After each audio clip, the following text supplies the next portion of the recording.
এই সরকার খুব ভালো করেই জানে যে মানে ভোটে জেতা তাদের একটা অন্যতম রাস্তা হচ্ছে টাকা পয়সা ছড়ানো, এবং সেই টাকা পয়সা ছড়ানোর একটা মানে সেই এই যে বেআইনি টাকা, সেই বেআইনি টাকা ইনকামের একটা অন্যতম জায়গা হচ্ছে এই নিয়োগ দুর্নীতি। বিভিন্ন জায়গাতে সরকারি নিয়োগগুলোকে বিক্রি বাট্টা করে সেখান থেকে যে ইনকাম হয় সেই দিয়ে পরে ওদের ভোটের একটা বড় খরচা চলে। পুরাতনদের সাথে অর্থাৎ 2016 সালে যারা চাকরি পেয়েছিলেন বা চাকরি পাননি, যারা পরীক্ষা দিচ্ছেন তাদের সাথে লড়াইয়ে না গিয়ে আপনারা বরং অন্য দাবিটা তুলুন, যে দাবিটা আমার মনে হয় গোটা রাজ্য থেকে সমস্ত মানুষ সমর্থন করবে, যে আপনাদের জন্য যে পরীক্ষা হয়ে গেছে সেটাই হোক, কিন্তু পৃথক প্যানেল পাবলিশড হোক, আলাদা করে ভ্যাকেন্সি বাড়ানো হোক। সেই ভ্যাকেন্সিটা 2018 সালের পর থেকে যে নতুন ভ্যাকেন্সি ক্রিয়েট হয়েছে সেইটাকে নিয়ে পরে হোক। হ্যাঁ, চোরের সার্টিফিকেট চোর দেবে, সেটা তো স্বাভাবিক আছে। এই ব্রাত্য বসুই তো বলেছিল যে মানে মাইকের সামনেই বলেছিলেন যে সরকারি চাকরি তৃণমূলের যারা কর্মচারী তারা পাবেন, মানে তৃণমূলকে যারা সমর্থন করবেন তাদেরকে চাকরি দেওয়া হবে না, তো কি সাধারণ চাকরি দেওয়া হবে? একেবারেই এসএসসি নতুন 2016-এ যারা পরীক্ষা দিয়েছে এবং 2025 কোন প্রক্রিয়া ঠিক কোন প্রক্রিয়া ভুল, একদিকে যেমন এই প্রশ্ন উঠছে, অন্যদিকে ব্রাত্য বসু একেবারে শিক্ষামন্ত্রী, তিনি 1806 জনের সেই তালিকা বের হওয়ার আগেই আমরা দেখলাম একেবারে প্রেস কনফারেন্স করলেন এবং সেখানে বলছেন যে নিয়োগ যদি স্বচ্ছভাবে হয়, নির্বাচনে তৃণমূলের ভোটে বেশ রদবদল হতে পারে। সেই জন্য নাকি এসএসসি নিয়ে এত চাঞ্চল্য, এত মামলা করছেন বিরোধীরা। আসলে যে প্রশ্নগুলো করলেন তার অনেকগুলো ভাগ হয়ে গেল আর কি। প্রথম কথা হচ্ছে যে নিয়োগের কোনটা মানে ঠিক কোনটা ভুল। যেটা আমাদের প্রথম থেকেই বক্তব্য ছিল যখন সরকার বিজ্ঞপ্তি জারি করলো যে 2016-তে যারা অ্যাপিয়ার করেছিল তাদের সাথে মানে ওপেন টু অল করে দিল সেগুলোকে, আমাদের সেটা নিয়ে বিরোধের জায়গা প্রথম থেকেই ছিল। আমাদের প্রথম থেকেই মনে হয়েছে যে এই পরীক্ষাটা যেটা সুপ্রিম কোর্টের নির্দেশে হচ্ছে সেইখানে দুটো দুটো ভাগে পরীক্ষাটা নিতে হতো। একটা ভাগে থাকতো 2016 সালের পরীক্ষাতে যারা অ্যাপিয়ার করেছিলেন তাদের, এবং সেক্ষেত্রে 2016 সালে যতগুলো সিট নিয়ে হয়েছিল তার থেকে সিটটা একটু বাড়তো এই কারণের জন্য, মানে আইনগতভাবেই সেটা বাড়ানো উচিত ছিল যে 2018 পর্যন্ত যত ভ্যাকেন্সি হয়েছিল সেই ভ্যাকেন্সিটাকে দিয়ে পরে আপডেট করিয়ে সেই একটা পরীক্ষা, সেটা 2016 সালে যারা অ্যাপিয়ার করেছিল তাদের জন্য সীমাবদ্ধ রাখতে হতো। এরপরে তারপর থেকে যে ভ্যাকেন্সিটা হয়েছিল সেই ভ্যাকেন্সির সংখ্যাটা কয়েক লক্ষ, সেইটার জন্য ওপেন টু অল করে পরীক্ষা নিতে হতো যারা নতুন ছেলে পেলে তাদের জন্য। সরকার এটাকে দুটো পরীক্ষাকে একসাথে নিয়ে পড়ে এই চালাকিটা তারা প্রথম থেকেই করেছে, যাতে করে একদম ফ্রেশার ছেলেদের সাথে 2016 সালে যারা চাকরি পেয়েছিল বা চাকরি পায়নি তাদের যাতে একটা লড়াই লাগিয়ে দেওয়া যায়, এবং সেই লড়াইয়ের ফলে আলটিমেটলি যেন এই নিয়োগটা না হতে পারে সেই চেষ্টা কিন্তু তারা প্রথম থেকে করে গেছে। এটা হচ্ছে একটা বিষয়। আর দ্বিতীয় বিষয় হচ্ছে এই সরকার খুব ভালো করেই জানে যে মানে ভোটে জেতা তাদের একটা অন্যতম রাস্তা হচ্ছে টাকা পয়সা ছড়ানো, এবং সেই টাকা পয়সা ছড়ানোর একটা মানে সেই এই যে বেআইনি টাকা, সেই বেআইনি টাকা ইনকামের একটা অন্যতম জায়গা হচ্ছে এই নিয়োগ দুর্নীতি। বিভিন্ন জায়গাতে সরকারি নিয়োগগুলোকে বিক্রি বাট্টা করে সেখান থেকে যে ইনকাম হয় সেই দিয়ে পরে ওদের ভোটের একটা বড় খরচা চলে।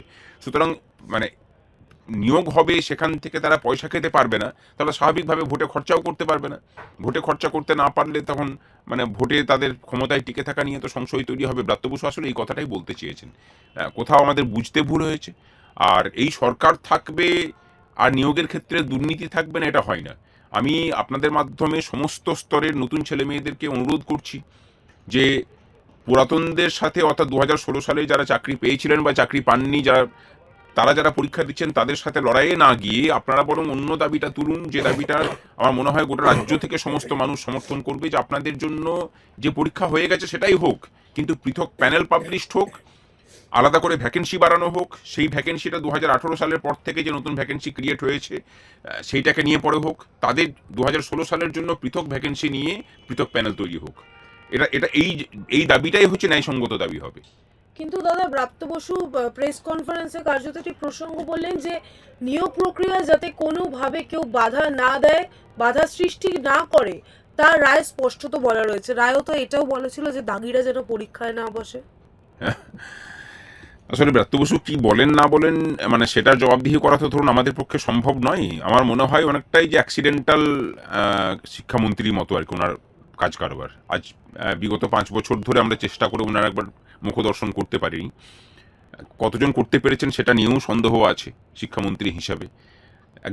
একটা শিক্ষা দপ্তর সেটা অন্য সমস্ত দপ্তরের থেকে কিন্তু মানে সম্পূর্ণরূপে পৃথক।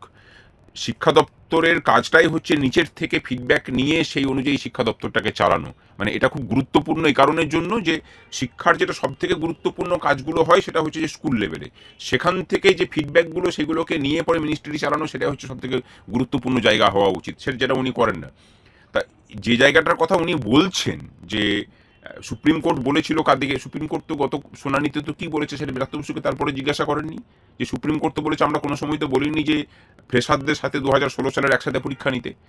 আমার এখানে আশ্চর্য এটাও লেগেছে যে সুপ্রিম কোর্টের কাছে কিন্তু এই বিষয়টা নিয়ে যাওয়া হয়েছিল যে পরীক্ষাটাকে পৃথক করা হয়, সুপ্রিম কোর্ট কিন্তু তখন শোনেনি। মানে কোন পরিস্থিতিতে কোন মানসিক স্থিতিতে থেকে পড়ে ওনারা বিচার করেন সেটা আমাদের জানা নেই। কাউকে আমি অসম্মান করে কথা বলছি না, কিন্তু এটা এটা লক্ষ লক্ষ ছেলেমেয়ের জীবন জীবিকার প্রশ্ন, বাংলার মেধাকে বাঁচানোর প্রশ্ন, সেই জায়গাতে সুপ্রিম কোর্ট কিন্তু তার দায়িত্ব পালন করতে পারেনি বলে আমার মনে হয়েছে। কিন্তু এসএসসি কি করবে সেটা এসএসসির ওপর ছাড়ুন না। এই রাজ্যে এসএসসি যেভাবে পরীক্ষা নিয়েছে, গোটা দেশে এরকম কোনো স্কুল সার্ভিস কমিশন নেই, এত সুষ্ঠুভাবে পরীক্ষা হয়েছে। হ্যাঁ, চোরের সার্টিফিকেট চোর দেবে, সেটা তো স্বাভাবিক আছে। এই ব্রাত্য বসুই তো বলেছিল যে মানে মাইকের সামনেই বলেছিলেন যে সরকারি চাকরি তৃণমূলের যারা কর্মচারী তারা পাবেন, মানে তৃণমূলকে যারা সমর্থন করবেন তাদেরকে চাকরি দেওয়া হবে না, তো কি সাধারণকে চাকরি দেওয়া হবে? সরকারি চাকরি নিয়ে যাদের এই দৃষ্টিভঙ্গি থাকে তাদের চোখে পাহাড় প্রমাণ দুর্নীতি করা এসএসসি সব থেকে স্বচ্ছ হবে দেশের মধ্যে, সেটা আর মানে অস্বাভাবিক কি আছে? বরং ব্রাত্য বসু যে সার্টিফিকেটটা দিয়েছে সেটার থেকেই এটা বুঝে নিতে হবে রাজ্যবাসীকে, রাজ্যের শিক্ষিত মানুষকে অন্তত এটাকে বুঝে নিতে হবে যে এই রকম দুর্নীতি আসলে দেশের কোনো পরীক্ষাতে হয় না। যেটা ব্রাত্য বসু বলতে চেয়েছেন তার আসল ভিতরের অর্থটা হচ্ছে তাই হবে। এটা ব্রাত্য বসু বলেননি বা বলতে পারেননি বা বলতে পারবেও না, কিন্তু আসল অর্থটা হচ্ছে এটা। কিন্তু স্বচ্ছতার সাথে নিরপেক্ষতার সাথে একেবারে পরীক্ষা নেওয়া হয়েছে, লিস্ট বের করা হয়েছে, স্বচ্ছতাটা কোথায়? না, অস্বচ্ছতার কোথায় এটা বলছেন? পুরোটাই তো অস্বচ্ছ। স্বচ্ছতা কোথায়? দেখুন, যদি তাদের সেই উদ্দেশ্য থাকতো, কোন উদ্দেশ্য নিয়ে 2016 সালে যারা পরীক্ষা দিল তাদের ওএমআর পাবলিশ করলো না? এখনো কেন কোর্টকে হস্তক্ষেপ করতে হবে এই যে নতুন পরীক্ষা হলো সেখানে সবার ওএমআর প্রকাশ করার জন্য? কোথায় অসুবিধা? যদি স্বচ্ছতা থেকেই থাকে, আমার যদি কিছু লুকানো না থাকে তাহলে সমস্ত কিছু প্রকাশ করতে তো কোনো আপত্তি থাকার কথা নয়। কোথায় কেন অসুবিধা যে সমস্ত এখনকার দিনে দাঁড়িয়ে একজন শিক্ষামন্ত্রী বলছেন যে 5 লক্ষ ওএমআর প্রকাশ করতে গেলে নাকি ওয়েবসাইট ক্রাশ করে যাবে? কোনো কথা হলো? ওয়েবসাইটের মেমোরি বাড়িয়ে দিলেই তো এই ঝামেলাটা মিটে যায়। মানে এটা তো এমন কিছু বড় ব্যাপার নয়। যারা ওয়েব ডেভেলপ করছে তাদেরকে বলে দিলেই তো এগুলো মানে কয়েক মিনিটের কাজ। সমস্যাটা হলো যে দৃষ্টিভঙ্গির বিষয় আর কি উদ্দেশ্য নিয়ে কাজ করছি সেটার মানে বিষয়। তারা একটা উদ্দেশ্য নিয়েই এই কাজটা করেছেন, ঠিক যেভাবে কয়েকদিন আগে একটা মৃতদেহের চোখ চুরিয়ে নিয়ে সেটাকে ঢাকার জন্য মুখ্যমন্ত্রী তড়িঘড়ি তার পরিজনকে একটা সরকারি চাকরিতে ঢুকিয়ে দিলেন। মানে সরকারি চাকরিটায় হয়ে গেছে এদের কাছে মানে ওই সবজি বাজারে যেভাবে সবজি বিক্রি হয় আড়তে, সেইভাবে বিক্রি বাট্টা করার একটা বিষয়। এদের কাছে অস্বাভাবিক কিচ্ছু নয়, এবং যতদিন এরা থাকবে বাংলার মেধাকে এইভাবেই রাস্তায় পড়ে পড়ে মার খেতে হবে। এখনো সময় আছে, সমস্ত রাজ্যের মানুষ এক হয়ে নামুক। শুধু নিজেদের ছেলেমেয়েরা চাকরি পাবে কিনা সেটাও নয়, এখন আপনার আমার বাড়ির ছেলেমেয়েরা এই রাজ্যে পড়ার যে কোনো প্রতিষ্ঠানে পড়বে সেটার পরিস্থিতি নেই। স্বাভাবিক মানে ডিগ্রি নিয়ে পড়ার জন্য, প্লেন গ্র্যাজুয়েশন করানোর জন্য বাবা মাদিকে পশ্চিমবঙ্গের কলেজ থেকে দূরে সরিয়ে অন্য রাজ্যে পাঠাতে হচ্ছে। যাদবপুর প্রেসিডেন্সির মতো জায়গাতে সিট খালি থাকছে, মানে ছেলেমেয়েরা নিজেরাই পড়তে চাইছেন, অন্য রাজ্যে চলে যাচ্ছে। তাহলে এই পরিস্থিতি যদি মানে আরও বেশি করে মানে ব্যাপৃত হয় প্রত্যেকটা ক্ষেত্রে, আমার মনে হয় তার থেকে রাজ্যের মানুষের পথে নামাটা প্রয়োজন এখন অনেক বেশি করে। আর এই ইস্যুটাকেই কেন্দ্র করে নামা যায়। যারা পৃথক পৃথকভাবে লড়াই করছে, আমার মনে হয় যে 2016 সাল এবং ফ্রেশার যারা, তাদের একসাথে হয়ে লড়াই করা প্রয়োজন। একসাথে হয়ে লড়াই করে এটুকুই দাবি করা উচিত যে সিট বাড়ুক এবং দুটোর জন্য পৃথকীকরণ করা হোক। আপ টু 18 পর্যন্ত যা ভ্যাকেন্সি সেটা 2016 সালের জন্য রাখা হোক, 18-এর পর থেকে যা ভ্যাকেন্সি সেটার জন্য ফ্রেশ রিক্রুটমেন্ট হোক। কিন্তু দাদা, এই যে দুটো পরীক্ষা একসাথে নেওয়া হলো, এবার এটা নিয়েও প্রশ্ন উঠছে, বিচারপতিরাও প্রশ্ন তুলছেন, আবারও যদি এই নিয়োগ প্রক্রিয়া বাতিল হয়, আবারও পুনরায় পরীক্ষা হয়, রাজ্যে নিয়োগটা কবে হবে?